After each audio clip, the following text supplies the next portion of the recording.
Hi everyone, it's Becky here. Welcome to another new video on my YouTube channel. And today I am going to Bear Creek Park, about 15 minutes drive from home.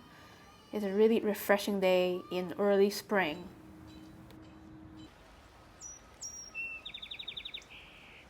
And it's great to take a couple hours right now to walk around in nature before teaching my in-person art classes to the kids in my neighborhood in the afternoon. And I spot a squirrel.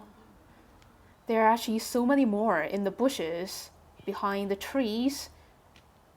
Ooh, they're just so adorable.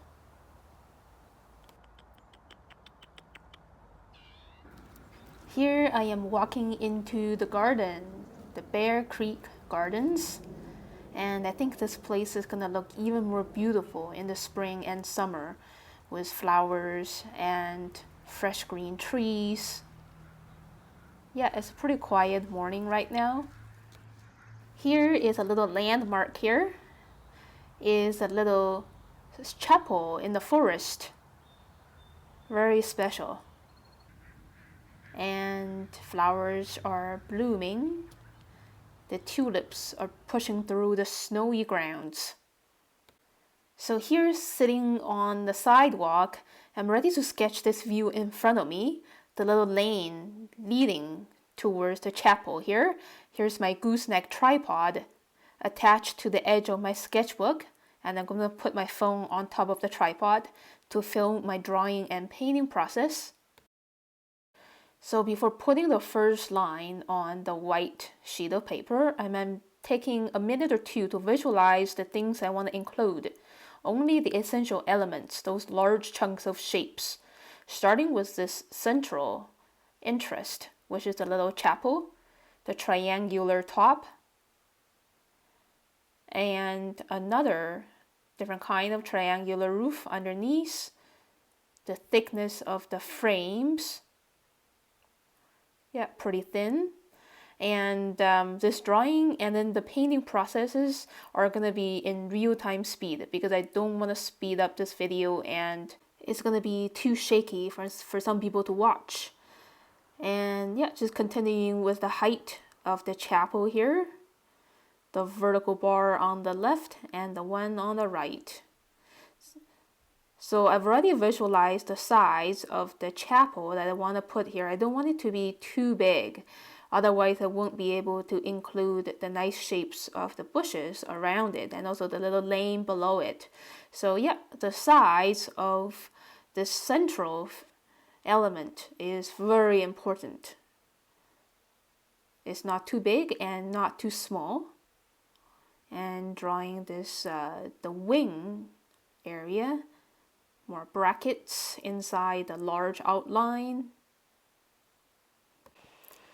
So as you can see, I'm putting my sketchbook on my lap to draw, and it's not 100% comfortable position to sketch.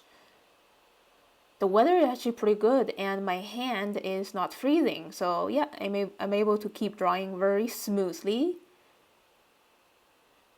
And adding a bit of accentuation for some parts of the frame. Keep adding more little vertical lines that I see inside the largest frame. Yeah, that's like a cute little wing there on the left. And same for the right side in symmetry. Yeah, so far this chapel is pretty fun to draw. So I think seeing and observing the world around us very deeply, more than just seeing, is an experience of creating aesthetic encounters. If we are just wandering around the world and not slowing down, I think it's really hard for us to appreciate the true beauty or the aesthetics of the ordinary everyday. For me, I think taking snapshots with our smartphones of the things around us is not a really meaningful way to appreciate the world that we're in.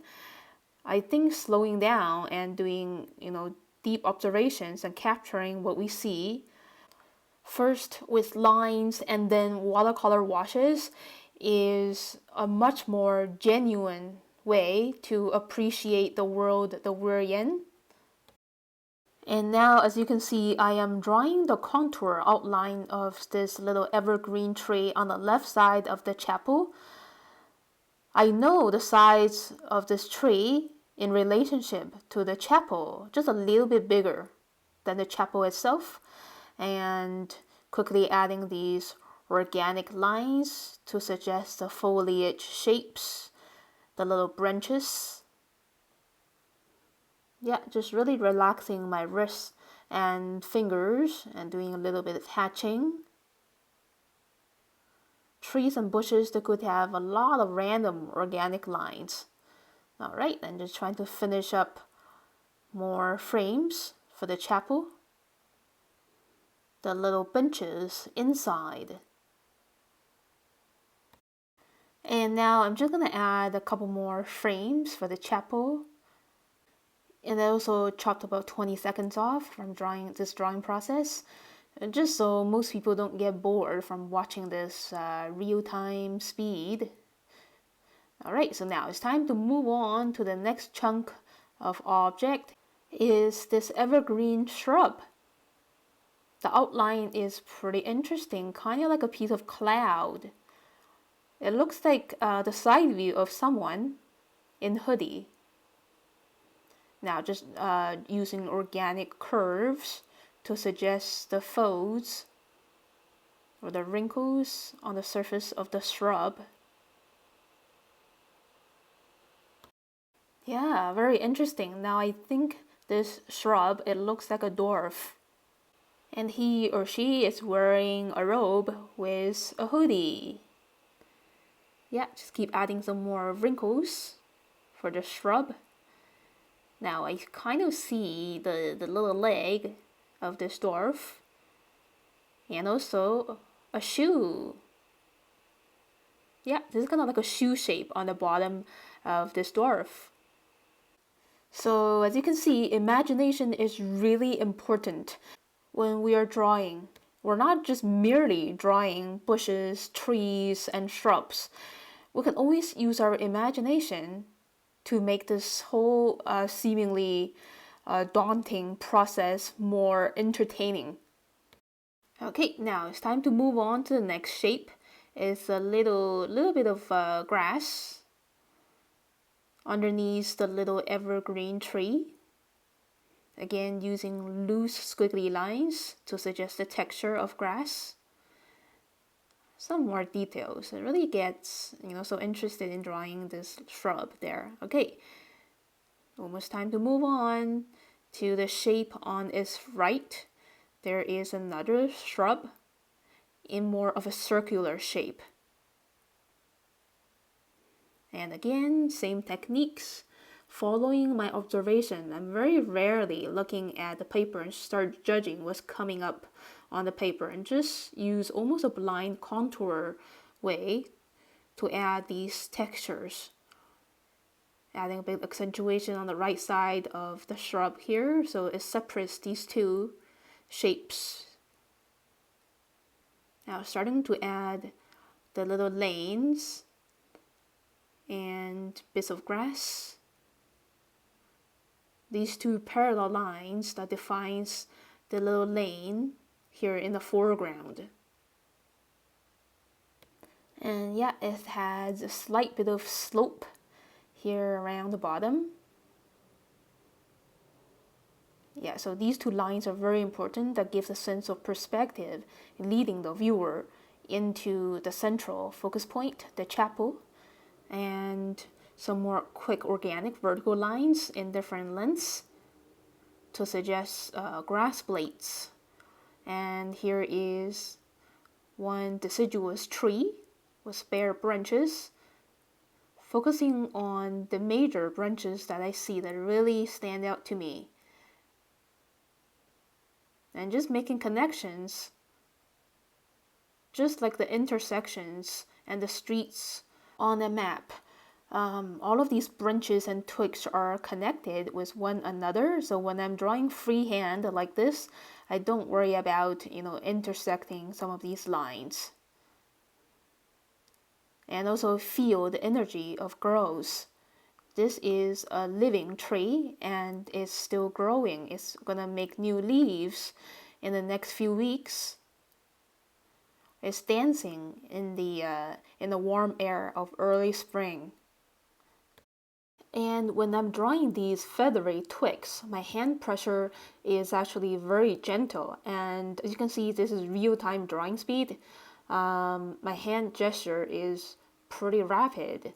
And so the more faster we move when we're drawing these organic details, I think the more realistic nature we're going to express. So these twigs and branches are not exactly the same, so I might be missing numerous twigs out there, but I think I captured the energy of nature pretty well using hand gestures and pressures. So we really have to feel that there is sap inside these branches moving, and there are invisible energies within these branches. We're interacting with nature through this drawing process. And now I think this tree is very much done. Now I'm just adding some loose ferns underneath. And also keeping the outline of the bush and the front here very simple. Adding some more little dried leaves in between these large branches and more fern leaves. Yeah, just one more branch right here. Keep it really free flowing. And now I see someone walking by. I'm about to sketch the guy passing by. This is a very narrow little lane, so I only have about 3 seconds to observe someone before they disappear behind the shrubs on the left. Yeah, so I just captured this man wearing a winter hat, the side view, and his jacket and pants. I had to do this from my memory. Now, I think I just made this man look more like a bear. Ooh. Yeah, so the name of this park is Bear Creek Park, and I just drew a man that looks between a human and a bear. Very interesting. Alright, so that's it for the man. It's cartoony and it's cute. Now, I'm drawing this little lane leading to the chapel. It's smaller and narrower compared to the lane here in the foreground because of the sense of depth and perspective. Yeah, and just adding these pathway details on the right side of the chapel and little bare branches there in the distance. Now I'm just adding more branches and twigs for this tree here in the foreground, just to add more balance and also interaction. These two branches are like little arms reaching out and trying to hug the chapel there. Yeah, just a few more branches and twigs in between this mass of details. Some more little twigs stretching out toward the middle. And now I am drawing very loosely, again using super gentle pressure of this evergreen tree somewhere in the middle. So there's so many layers of trees, bushes, and shrubs on top of one another. I'm trying to include as many as I could. And as you can see, my drawing looks kind of detailed, but I actually omitted so many details out there. There are actually thousands of details out there. When you're sketching on location, you have to be really selective to capture the essence and be spontaneous and not getting too caught up with those not so necessary details. And now I am drawing these little flowers and leaves sticking out from the earth. Yeah, very cute little leaf shapes. And then finishing the edge of this flower bed here in the very foreground area. This is the intersecting area between two lanes. And now I am drawing these tulip leaves standing out from the snowy flower bed. Yeah, so we had a snowstorm about a week ago, and it takes a while for the snow to be completely melted away.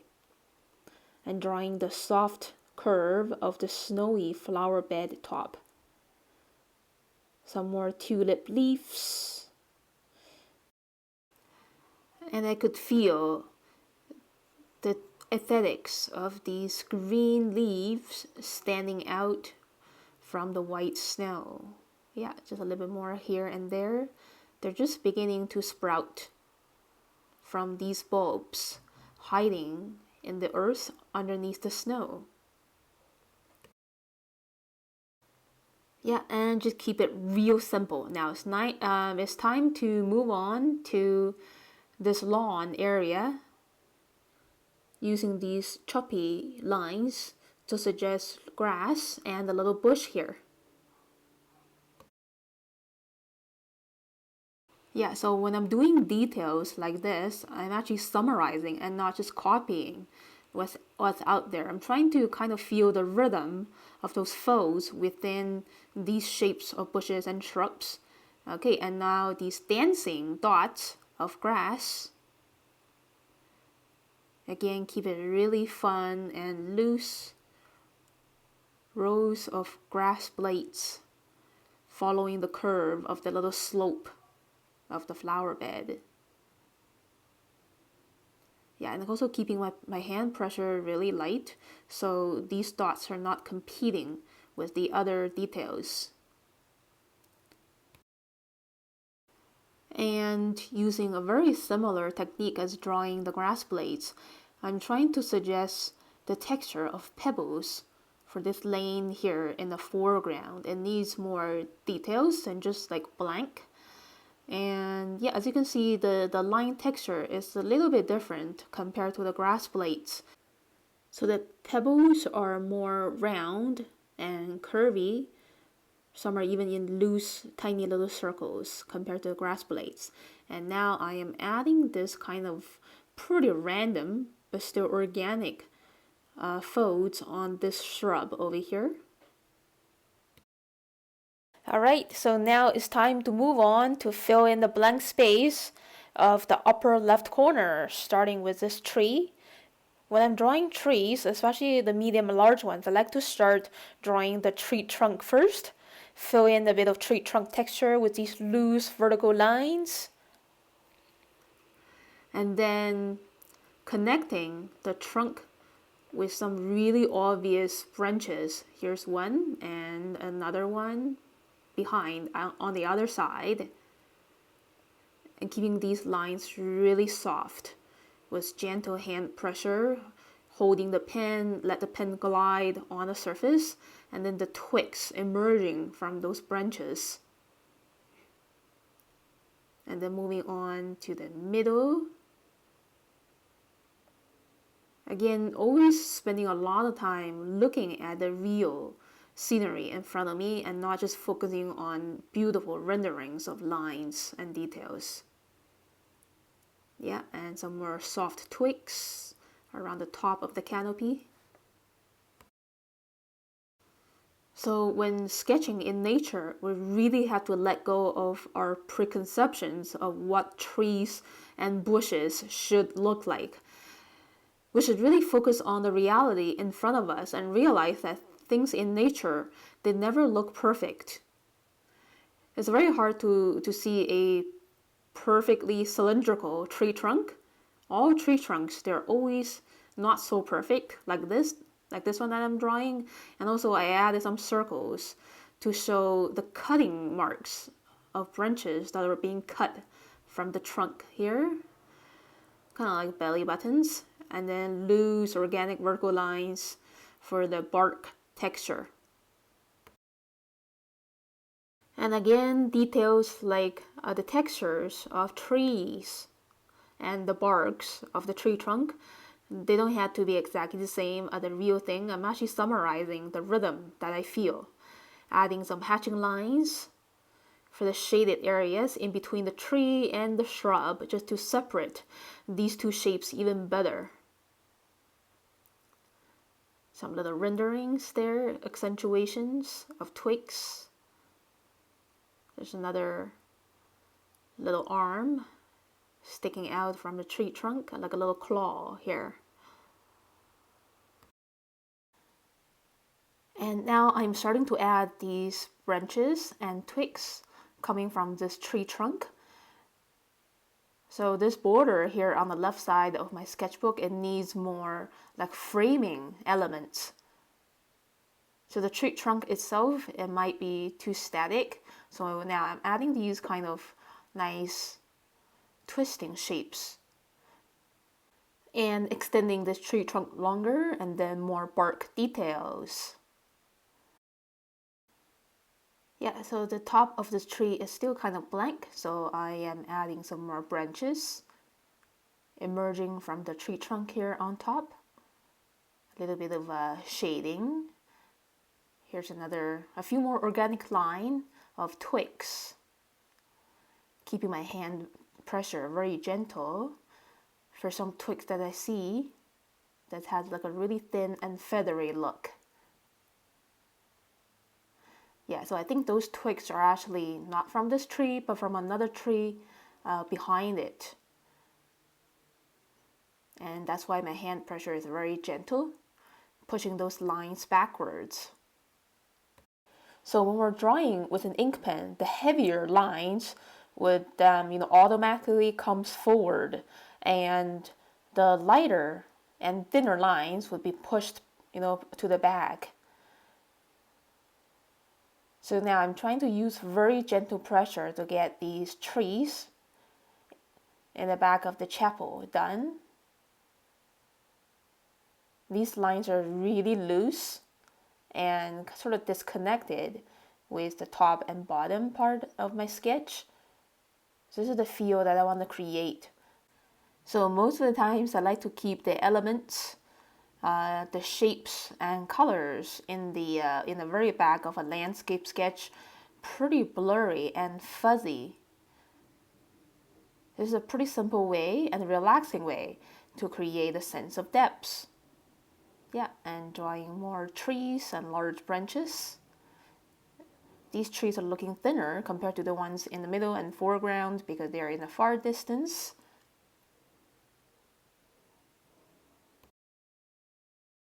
So these loose and feathery lines is also giving a soft flow of air, the warm air of spring around them. And moving to the right side. So now I'm going to use the same gentle hand pressure to draw the foliage outlines of the evergreen tree in the middle ground. Yeah, a couple more final additions. And adding these loose hatching lines for the shaded areas in between these branches. Now just really lightly tracing out the foliage outline of this evergreen tree. I'm keeping the pressure really light, so the details is not coming forward and competing with the branches in the foreground. Yeah, last bit of details in between the branches of this tree. Yeah, so that's enough details, and now it's time to move on adding colors. So I'm going to begin painting the background area, the little forest behind the chapel. So just wetting that area with clear water by squeezing my Holbein brand water brush, large tip. And it's pretty hard to fit my watercolor palette into the screen and then putting the sketchbook on my lap. There's no space for the palette. And yeah, so I'll just try my best to tell you the colors I'm using. So this flower bed area is actually brown from the first sight, right? But I almost never just add the final color first. I always like to add like an underwash. So when I add the medium and darker browns on top, the soil is going to shine. So if you look more deeply at the soil area of any place in the world, you're actually going to see like a various tones of yellows and browns, not just a solid brown. Now I'm letting the color of the soil area to dry a bit. While waiting for that to dry, I'm adding a even more diluted wash of medium yellow mixed with a bit of lemon yellow for the trees. So this yellow glow or the luminosity is actually not visible in the reference photo. And it's not that strong either in reality. As artists, we have the license to spice up the colors that we see that follows our sensation. For here, I really feel the warmth of spring coming up from the ground. And that's why I'm kind of accentuating the colors that I see and blending on a bit of blue violet to make the yellow glow look even stronger. This is how I create contrast, not just a bright and vibrant color. And I need this muted and cold color around it to make the luminosity even stronger. This is actually the color of the overcast sky. It's like a playful mix of cerulean blue, ultramarine blue, and royal purple or violet, and also super diluted. And going back to my palette to grab some more diluted yellow to paint the pathway there in the distance. Now I think it's ready to move on to painting stronger yellows and greens for these shrubs here in the middle ground. And for this color that you see here, I mix lime green, just a tiny bit of lime green with a little bit of yellow ochre. And for the right side of this shrub, I just wet into wet, mix in a bit of viridian green very loosely and just let the two colors blend together softly. And punching very loosely some more viridian green for the little bushes underneath the tree here on the right side. Yeah, so this area doesn't have very clear outlines, so I'm just putting very loose dashes of green paint. In between these branches is a mix of orange and burnt sienna. So if you look at late autumn and winter trees during daytime, you're going to see the branches and twigs merge together to form an orange-brown fog, especially the trees in the distance, that foggy glow of orange-brown. So I'm adding that for the forest in the distance. Because the weather is not that warm yet, the previous layer is still not dried. So the orange-brown is blending with the diluted yellow very nicely without harsh brush marks. And this watercolor painting technique is very impressionistic. I'm trying to see the colors with my heart, with my personal sensation, trying to punch on these colors that cannot be captured by camera. Or if you're just merely walking around and looking through the sceneries around you, the seeing experience is not as deep as really sitting down and trying to draw and paint it. So I'm adding on these warm yellows, oranges, browns to help support the spirit of the chapel in the front as well. Because the chapel is a sacred structure, it deserves more energy and power around it. And also because this area is right in the middle, in the heart of the scenery, it needs to have more colors to draw the viewer's attention. And just keep adding on some organic red-brown colors as I sense. And there's a small bit of bush behind the chapel, so just adding on this lime green.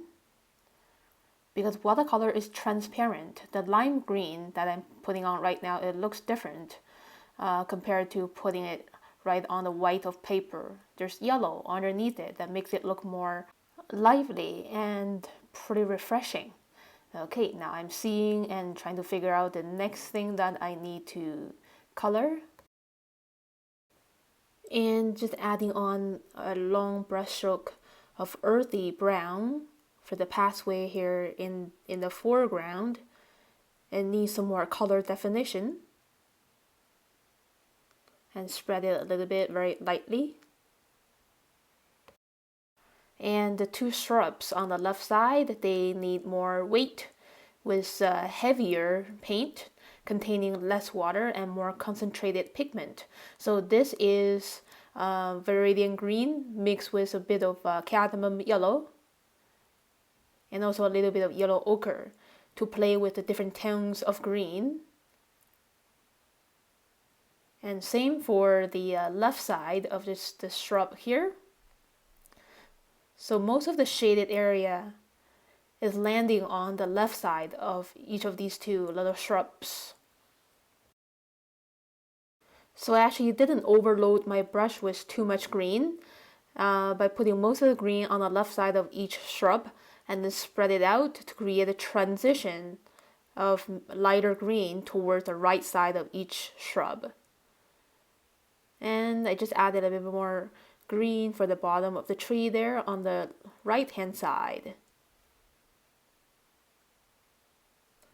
And there are actually other greeneries behind this tree.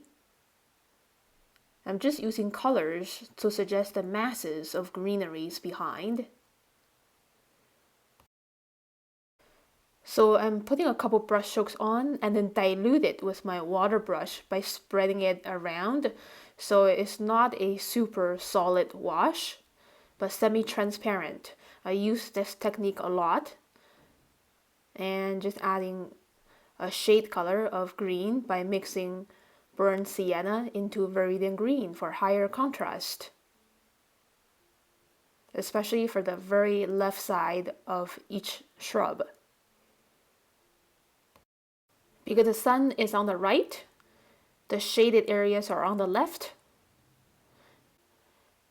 And I'm using these short and choppy brush strokes to depict the foliage texture, to suggest the heartbeat of nature, the coming of spring, and also the 3 dimensions of these spherical shapes of the shrubs. So depending on the paper that you're using, sometimes if you're pushing a little harder with your brush, that tone of a certain color is going to look more concentrated. Okay, so it actually depends on the paper you're using. Some paper is actually not that easy to create this kind of texture.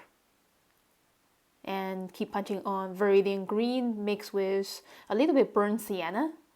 This evergreen tree has a darker shade of green compared to the shrubs.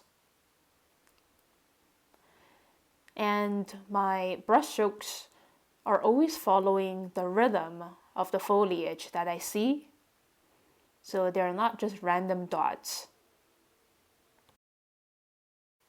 So usually the leaves or the foliage color is actually lighter in tone around the edges for all trees. Now around the middle part, I am gonna mix a darker tone and also mixing in less water so the green is more concentrated. So I am mixing Viridian green with even more burnt sienna, and this time containing less water, because leaves are always more dense around the middle of the tree's canopy. Again, using more large brush strokes to skip around the branches in between. So the transition of green tones on the tree is always very subtle. There is no clear boundary between the shaded area and the brighter area. So I'm just kind of following my sensation. It's not an exact copy of what's really there. Just really enjoying punching these color on to create the rhythm of organic growth. So in general, the middle to the bottom part of each mass of greenery are usually shaded, and the top are actually more brighter in general. Now I'm just grabbing, still the same color, viridian green, a little bit diluted for the lower part behind this tree. Keeping this green pretty much diluted so I could see the yellow-brown underneath. This is the charming quality of watercolors. When you're painting, you don't have to always use solid colors. You can always dilute the paint with more and even more water, sometimes mostly water, to get the translucent quality of seeing through layers. Now I just grab a bit of yellow ochre, dilute this color a lot to paint these branches. So if you look at greeneries very carefully, the browns of the tree trunks and the twigs are not a singular solid brown.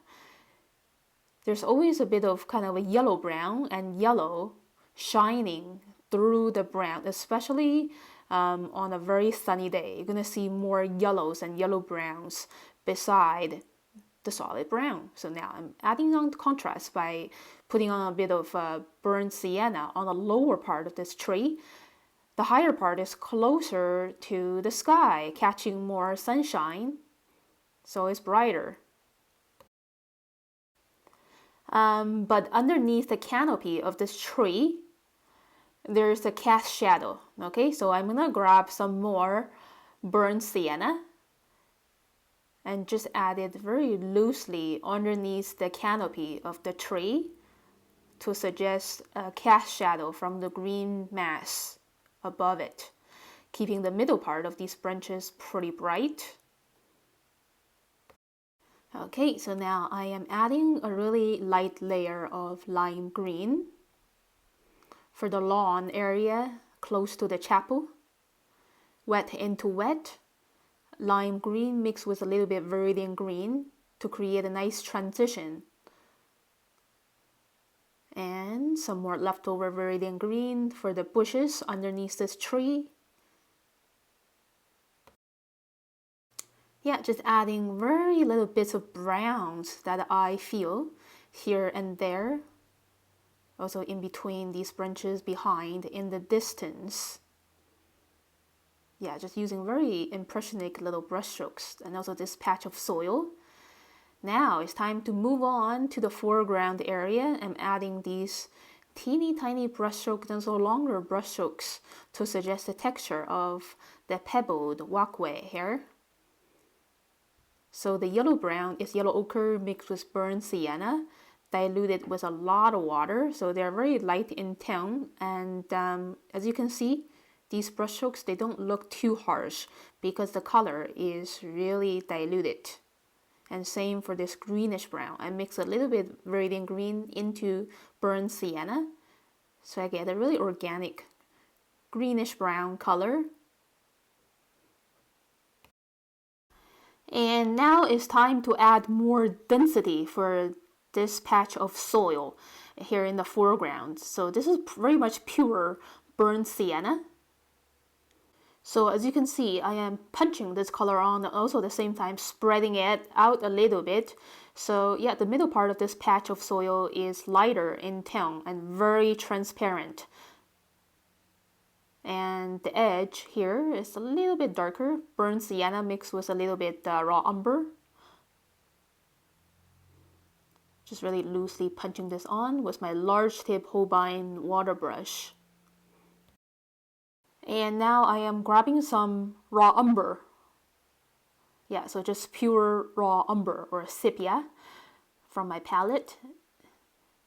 Using various kind of brush strokes to get this highest contrast here. It's okay to leave some traces of brush marks for the texture of soil. So when painting details like this, you don't have to stare at the scenery in front of you and trying to be the same. Okay, I'm only painting the rhythm, but not the actual physical likeness. A lot of times, when I'm so focused on the painting, I really enjoy the contrast coming up on paper. and not looking at the real scenery too much. It's already, inside my mind. So this piece of soil is very much like a tiny landscape. It has reliefs. As you can see, some of the brighter areas of yellows and lighter browns, they are higher in elevation, and the darker browns are actually lower in elevation. So these layers of colors are always meaningful. That defines the elevations of this little landscape. And now I am adding another layer of darker shade of green, Viridian green mixed with burnt sienna for this shrub here. Because it's really close to the center part of this sketch, it needs more contrast. And painting in these fresh new leaves, pushing out from the soil. And a little bit there as well. Now I'm just adding diluted burnt sienna mixed with raw umber.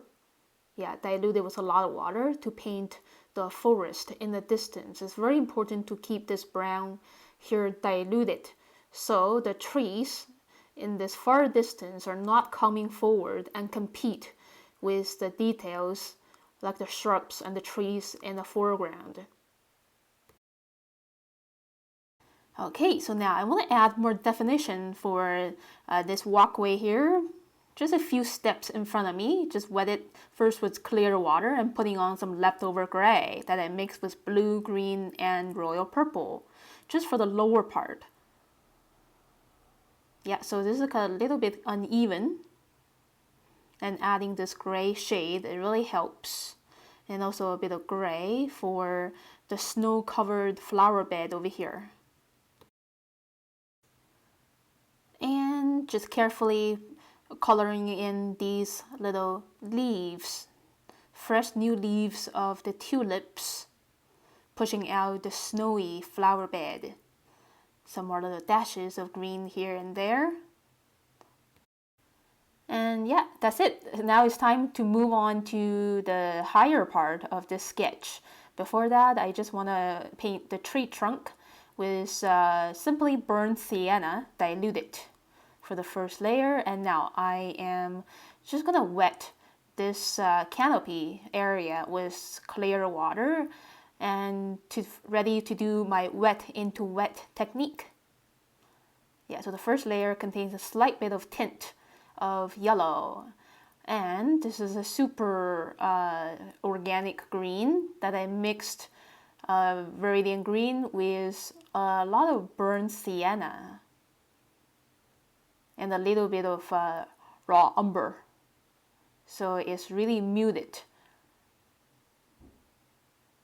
The foliage of this evergreen tree, it has a different green tone compared to the other ones around it, very unique. And play around with water control.